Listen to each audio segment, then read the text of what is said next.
जय हिंद। नमस्कार दोस्तों। आज के इस वीडियो में हम बात करने वाले हैं भारतीय संविधान के प्रमुख जो 22 अनुच्छेद हैं, इनके बारे में, उनके क्या क्या विषय रहने वाले हैं, इसको भी देखते हुए चलेंगे और साथ में देखेंगे कि क्या क्या अनुच्छेद हैं उस भाग के अंतर्गत। तो ये वीडियो बहुत महत्वपूर्ण होने वाला है। आने वाले एग्जाम में डायरेक्टली संविधान के अनुच्छेद और भाग की जोड़ी मिलाने के प्रश्न या डायरेक्टली प्रश्न पूछ दिए जाते हैं, तो एक कहानी के माध्यम से इसको याद करने की कोशिश करेंगे और इस वीडियो को आप लोग अंत तक देखेंगे तो बहुत सारी चीजें आपको क्लियर हो जाएंगी। चलिए वीडियो शुरू करते हैं और बात करते हैं। दोस्तों, आपको पता है संविधान में कुल मिलाकर के 22 भाग हैं और 395 अनुच्छेद हैं। ठीक है, अगर हम लोग बात करें नंबर के हिसाब से गणना करेंगे तो और आगे भी हो सकते हैं। ठीक है, तो बात करते हैं पहले भाग की। जब संविधान बनाया गया था तो जो संविधान के बनाने वाले थे उन्होंने पहले भाग में क्या रखा, जहां पर आप देख पाएंगे जो भाग 1 है उसका नाम है संघ और राज्य क्षेत्र। तो जो संविधान है हमारा वो कहां पर लागू होगा, क्या उसका एरिया होगा, तो इसी को पहले भाग में डाला गया है। संघ मतलब होता है सेंट्रल गवर्नमेंट और उसका राज्य क्षेत्र। ठीक है, मतलब ये कहाँ, जो भारत के पूरे राज्य हैं, केंद्र शासित प्रदेश है, सभी जगह संविधान लागू होगा और इसके बारे में अनुच्छेद 1 से 4 में बताया गया है। हाल ही में मैंने वीडियो बनाया था इसके ऊपर में, जिसमें भारत और इंडिया नाम के बारे में बताया था, कैसे राज्य बनते हैं, सभी के बारे में बताया था। तो अनुच्छेद 1 से लेकर के 4 तक किसके अंतर्गत आते हैं? भाग 1 संघ और उसका राज्य क्षेत्र। अब राज्य के अंदर जो रहने वाले जो नागरिक हैं वो हमारे नागरिक हैं, ये बताना जरूरी है। तो इसीलिए संविधान के बनाने वालों ने भाग 2 में अगर हम बात करें तो यहाँ पे नागरिकता का प्रावधान किया दिया है। नागरिकता का लिए अनुच्छेद जो है अनुच्छेद 5 से 11। तो पहले हम लोग अपना एरिया डिसाइड कर लेंगे भाग 1 के तहत। भाग 2 के तहत क्या करेंगे, जो हमारे नागरिक उनको नागरिकता दे देंगे 5 से 11 में। इसके अंतर्गत एक 9वां अनुच्छेद है, उसको आप लोग याद रखेंगे, वो काफी महत्वपूर्ण है। चलिए, अब जो नागरिक हमारे हम लोगों ने बना लिए हैं तो भाग 3 की तरफ आगे चलते हैं। ये बार बार पूछते हैं मौलिक अधिकार। उन नागरिकों को जब तक आप कुछ अधिकार नहीं देंगे तब तक वो क्या होंगे, अपना जो जीवन निर्वाह है या अपना जो विकास है वो नहीं कर पाएंगे। तो मौलिक अधिकार तीसरे भाग में रखा गया है, अनुच्छेद 12 से लेकर के 35 तक। इसके अंतर्गत एक अनुच्छेद आता है 32, उसको आप लोग याद रखेंगे, भीमराव अम्बेडकर जी ने संविधान की आत्मा कहा है। इसमें जो होता है सुप्रीम कोर्ट के द्वारा 5 प्रकार के रिट जारी कर दिए जाते हैं, जो मौलिक अधिकार के संरक्षण के लिए काफी इंपॉर्टेंट होता है, तो उसको आप लोग याद रखेंगे। ठीक, 3 हो गया। अगला हमारे कहानी की तरफ चलते हैं। जो राज्य है, ठीक है, वो भी अपने नागरिकों के प्रति कुछ जिम्मेदारी रखेगा और राज्य जो है लोक कल्याणकारी जो नीतियां बनाएगा। तो राज्य के नीति निर्देशक तत्व संविधान के द्वारा राज्यों को, मतलब कि जो स्टेट्स है उनको आदेश दिया गया है कि आप कल्याणकारी नीति बनाएं। उसके लिए अनुच्छेद 36 से लेकर के 51 तक प्रावधान किया गया है भाग 4 में। चलिए, 1 में क्या है, हमारा एरिया है देश का, दूसरा है उसके रहने वाले नागरिक लोग हैं, तीसरा है उन नागरिकों को मिलने वाले अधिकार हैं, और भाग 4 में दिया गया है स्टेट्स को ये अलाउ किया गया है कि आप अच्छी नीतियां बनाएं जिससे नागरिकों का विकास हो सके। ठीक है, अगला हम बात करते हैं, अगर नागरिकों को कुछ सुविधाएं मिल रही हैं तो नागरिकों का भी कर्तव्य है, उनके कुछ मौलिक कर्तव्य है कि वो भी देश के प्रति कुछ करें। तो इसके लिए भाग 4 का, इसको बाद में जोड़ा गया संविधान संशोधन के द्वारा, मौलिक कर्तव्य यहाँ पे रखा गया है अनुच्छेद 51 का। इसके लिए एक भाग में केवल एक ही अनुच्छेद रखा गया है 51 का, मौलिक कर्तव्य। आगे हम बात करते हैं, ये तो बेसिक हो गया। अब हम सरकार की बात करते हैं, तो ऊपर से हम स्टार्ट करेंगे। तो भाग 4 का तक हो गया। आगे हम लोग बात करते हैं जो अगला भाग हुआ भाग 5। भाग 5 में संघ सरकार। ठीक है, जो अनुच्छेद 52 से लेकर के 151, ठीक है, लगभग देखा जाए आप दोस्तों तो इसमें 99 अनुच्छेद हैं। यार हम लोग पहले 52 को भी काउंट कर ले तो 100 अनुच्छेद पूरे भाग 5 के अंतर्गत आते हैं। मतलब बहुत बड़ा भाग है, सबसे बड़ा भाग यही है और सबसे ज्यादा क्वेश्चन भी यहीं से ही पूछे जाते हैं।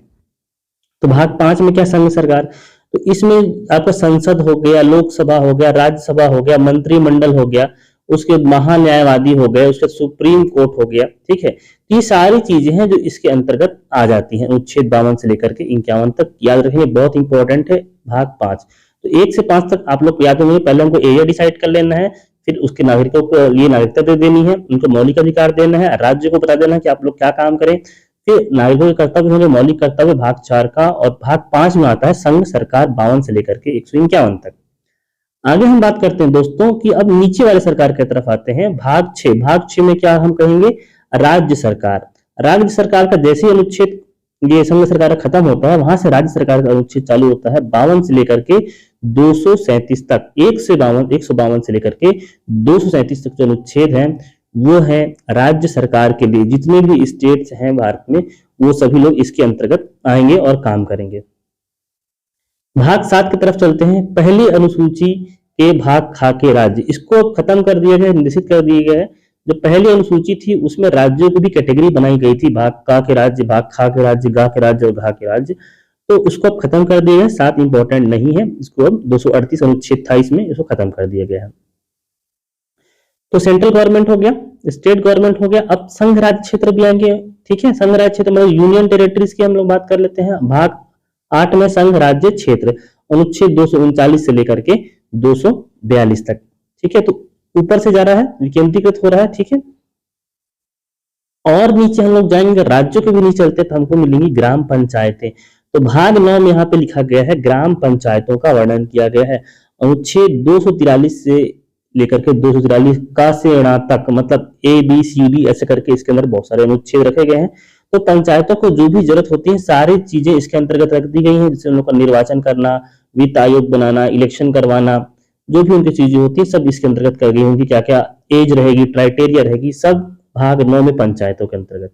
अब पंचायतों के बाद जो है शहरी क्षेत्रों के लिए यहाँ पे क्या बनाना पड़ेगा, नगर पालिका, नगर निगम बनाना पड़ेगा। तो उसके लिए बाद में अनुच्छेद जोड़ा गया था, भाग जोड़ा गया था 9 का, जिसमें नगर पालिकाएं हैं। 243 जहां से णा खत्म होगा तो वहां से ता होगा, इंग्लिश में ज्यादा अच्छा रहता है ये, ता से फिर या छ तक ये रहेगा। उसके बाद सहकारी समितियां होते हैं, आप लोग जानते हैं, सहकारी बैंक होते हैं, सरकारी कारखाने भी होते हैं, शक्कर कारखाने होते हैं, बहुत सारी चीज सहकारी समितियों के लिए 9 खा है भाग, और इसको ही बाद में ही जोड़ा गया था। तो भाग 9 के अंतर्गत पूछा जाएगा तो क्या आता है, भाग 9 के अंतर्गत आते हैं ये 3, पंचायतें, नगर पालिकाएं और सहकारी समितियां। और भी अंदर घुसेंगे तो ये 9 है, ये 9 का है और ये 9 खा है। इसके बाद राज्यों के अंतर्गत बहुत सारी ऐसे क्षेत्र हैं जो काफी पिछड़े हुए हैं, तो उनके लिए भी एक अलग से भाग बनाया गया, भाग 10, अनुसूचित और जनजाति क्षेत्र। इसमें केवल एक ही अनुच्छेद 244 का। ठीक है, तो भाग 10 क्या है, अनुसूचित और जनजातीय क्षेत्र रखा गया है। यहाँ पर हम लोग केंद्र सरकार से लेके राज्य सरकार, उसके बाद यूनियन टेरिटरीज, उसके बाद नीचे पंचायतें, नगर पालिकाएं और अनुसूचित जनजाति क्षेत्र को देख चुके हैं। अभी हम लोगों ने भाग 10 तक यहाँ पर कवर किया हुआ है। एक बार देख लेंगे, रिवीजन करेंगे, इसको याद कर लेना है आप लोग को। पूरे 22 भाग आपको याद हो जाने चाहिए। पहला है संघ राज्य क्षेत्र का है, दूसरा है नागरिकता है, फिर मौलिक अधिकार है, फिर राज्य की नीति जैसे तत्व है, मौलिक कर्तव्य है, संघ राज्य और अनुसूची, पहली अनुसूची के राज्य जिसको खत्म कर दिया गया है। संघ राज्य क्षेत्र, पंचायतें, नगर पालिकाएं और सहकारी समितियां, ये लाइन से 9 खा मतलब 9 भाग तक देखा है हम लोगों ने। 10वां है अनुसूचित और जनजातीय क्षेत्र।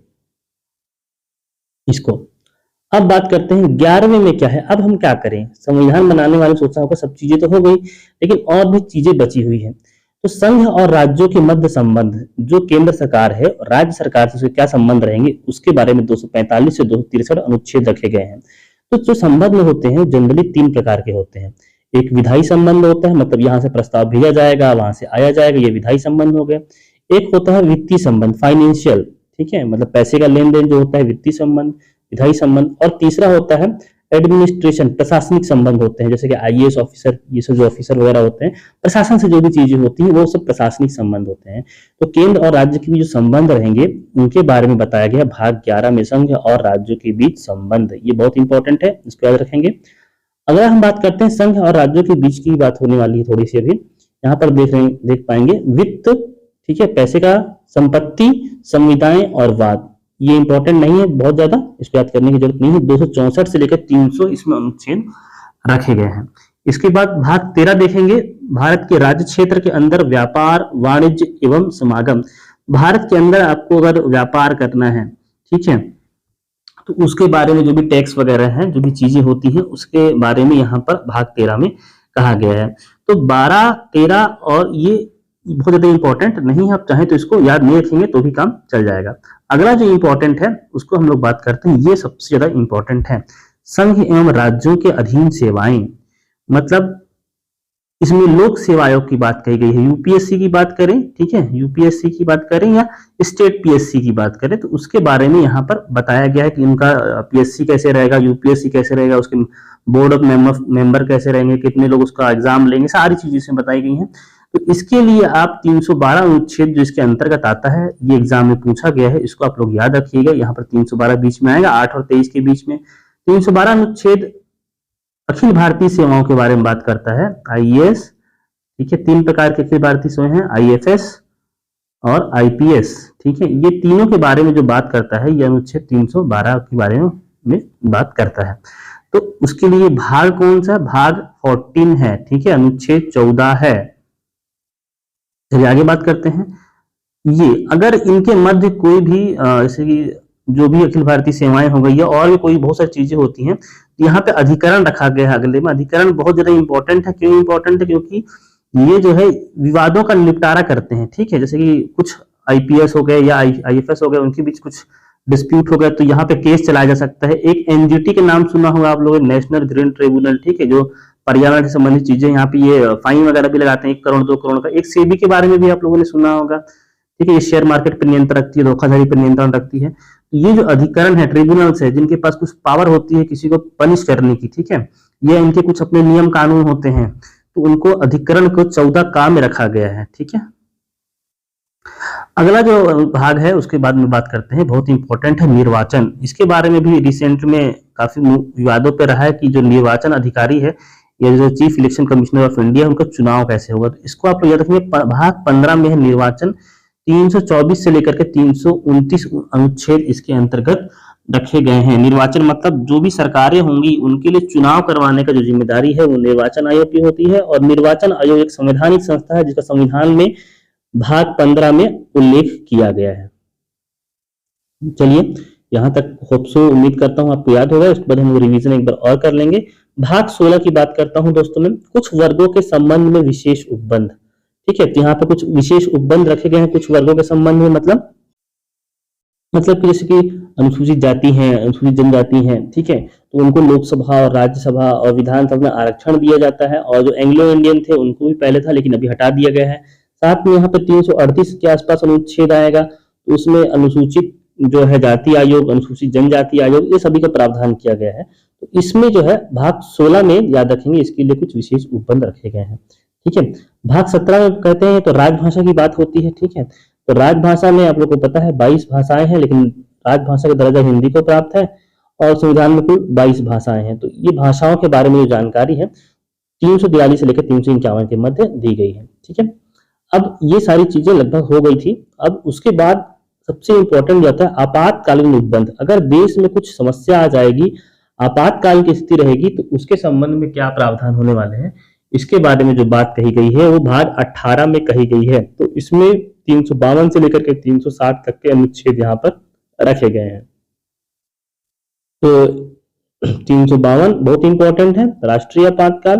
356 है, ठीक है, 356 है राष्ट्रपति शासन है, और एक 360 है जो वित्तीय आपातकाल है। तीनों के बारे में बार बार प्रश्न पूछे जाते हैं। चलिए उसके बाद बहुत ज्यादा इंपॉर्टेंट नहीं है, एक 19 को छोड़ देते हैं, हम लोग डायरेक्ट 20 में आते हैं, ठीक है। 20 में संविधान का संशोधन। जो आपने संविधान बना के गए हैं, जो संविधान बन चुका है, उसमें अगर कुछ अमेंडमेंट करना है, कुछ संशोधन करना है, कुछ चेंजेस करना है, तो वो इसके लिए बहुत ही एक ही आर्टिकल फेमस है, अनुच्छेद 368, ठीक है, 368, और इसी के तहत अमेंडमेंट किए जाते हैं। पूरी प्रोसेस दी गई है, 3 प्रकार के अमेंडमेंट होते हैं अलग अलग प्रकार से, ठीक है। तो भाग 20 और भाग 18 नीचे में, ये आप लोग ध्यान दीजिएगा, जो इंपॉर्टेंट है 15 निर्वाचन, उसके बाद 18 आपात उपबंध और उसके बाद 20 संशोधन, ठीक है। उसके बाद कुछ 2 भाग और बताते हैं। संक्रमणकालीन विशेष प्रावधान है, ठीक है। संक्रमण ये अनुच्छेद 21 भाग 21 में देखेंगे अस्थायी संक्रमणकालीन। जैसे हम लोगों ने 370 हटा दिया जम्मू कश्मीर से, तो ये एक अस्थायी था, संक्रमणकालीन विशेष प्रावधान थे, वो सब के बारे में जानकारी यहाँ पे दी गई है। नॉर्थ के भी कुछ स्टेट्स है जहां उनके बारे में, जैसे नागालैंड वगैरह हो गया, उनके बारे में भी यहाँ विशेष प्रावधान लिखे गए हैं। और लास्ट में भाग 22 में संक्षिप्त नाम, ठीक है, हिंदी में प्राधिकृत पाठ और निरसन। तो जो संविधान बना था वो इंग्लिश में बना था और लास्ट में जोड़ दिया गया था कि इसके हिंदी में पाठ किया जाएगा और हिंदी में नाम वगैरह इसका रखा जाएगा, ठीक है। तो ये थे 22 भाग, ये जो है इंपॉर्टेंट है और आपको याद होने चाहिए। स्टार्टिंग के एक बार इंपॉर्टेंट बता देता हूँ। स्टार्टिंग के जो 5 हैं ये बहुत ही ज्यादा इंपॉर्टेंट है, ठीक है, ये इंपॉर्टेंट है, इसको लाइन से आप लोग याद रखेंगे। जोड़ी मिलाने के लिए आता है अनुच्छेद के तहत। 5 के बाद अगर आप बात करें कौन से इंपॉर्टेंट है, तो 5 के बाद ये 9 बहुत ज्यादा इंपॉर्टेंट है, ठीक है, पंचायतें वाला ये बहुत ज्यादा इंपॉर्टेंट है। उसके बाद इंपॉर्टेंट के बाद 9 के बाद बात करेंगे, 3 के अंतर में याद रखिए जाएगा दोस्तों। 9 के बाद 12 इंपॉर्टेंट है बहुत ज्यादा। 12 के बाद अगर बात करेंगे 15 निर्वाचन बहुत ज्यादा इंपॉर्टेंट है। 15 के बाद फिर क्या हो जाएगा 18 और 20, ठीक है, भाग 18 आपात उपबंध इंपॉर्टेंट है और उसके बाद 20 इंपॉर्टेंट है। स्टार्टिंग के 5, फिर 9, 12, 15, 18 और 20, इनको अनुच्छेद सहित आप लोग याद रखेंगे, एग्जाम में यहाँ से प्रश्न पूछे जाएंगे। चलिए दोस्तों, मिलता हूँ आपसे अगले वीडियो में, तब तक धन्यवाद, जय हिंद।